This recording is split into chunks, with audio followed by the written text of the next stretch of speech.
Bonjour à vous. Le matérialisme philosophique est une doctrine qui soutient non seulement que toute chose est composée exclusivement de matière, mais aussi que fondamentalement, tous les phénomènes résultent d'interactions matérielles.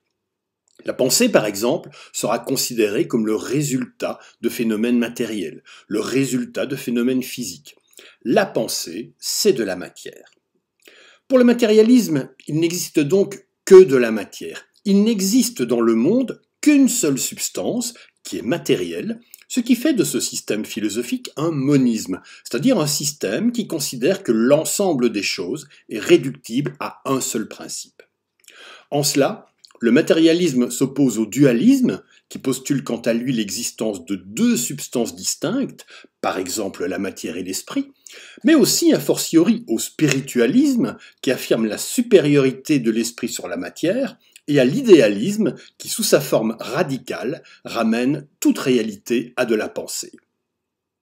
Le terme matérialisme serait apparu à la fin du XVIIe siècle, pour désigner les philosophies qui niaient l'existence de substances spirituelles, comme les âmes par exemple, pour ne reconnaître que celles des substances corporelles.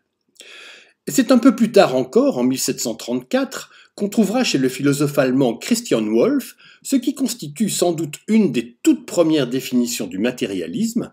Comme il l'indique, le matérialisme n'admet qu'une seule sorte de substance et on appelle matérialistes les philosophes qui affirment qu'il n'existe que des êtres matériels ou des corps.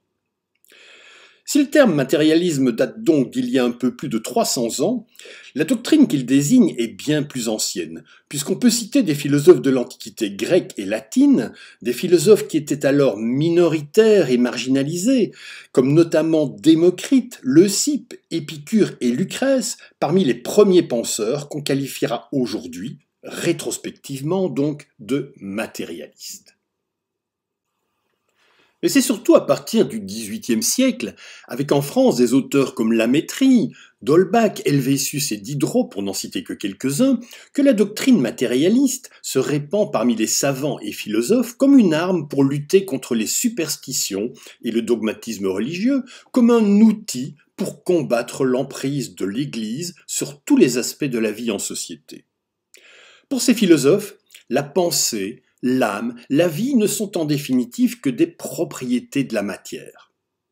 Et si on considère que cette matière, loin d'être inerte, est au contraire dynamique, par exemple constituée d'atomes en mouvement perpétuel, il n'est pas besoin alors de recourir à une autre substance, comme l'esprit, pas besoin de chercher à l'extérieur de la matière une raison expliquant la vie et la pensée. Pas besoin donc non plus d'imaginer un Dieu créateur, raison pour laquelle la plupart des matérialistes sont athées. Puisqu'il n'existe donc que des corps, que de la matière, le monde s'explique en lui-même et par lui-même, indépendamment de tout recours à des divinités ou à des esprits. Et c'est là que réside une des grandes forces du matérialisme. C'est que le monde devient explicable et compréhensible sans avoir recours à des explications qui trouvent leur source dans des théories non scientifiques. Une dernière chose, c'est qu'il ne faut pas confondre le philosophe matérialiste, qui affirme qu'il n'existe que de la matière, et le matérialiste au sens commun du terme, qui désigne aujourd'hui quelqu'un qui aime un peu trop l'argent et les biens matériels en général. Cela dit, rien n'empêche évidemment un philosophe matérialiste d'aimer l'argent. Je vous remercie d'avoir regardé et écouté cette courte vidéo et je vous enjoins à rester curieux et ouvert, à réfléchir, à discuter, à faire preuve d'esprit critique, mais aussi à profiter de la vie.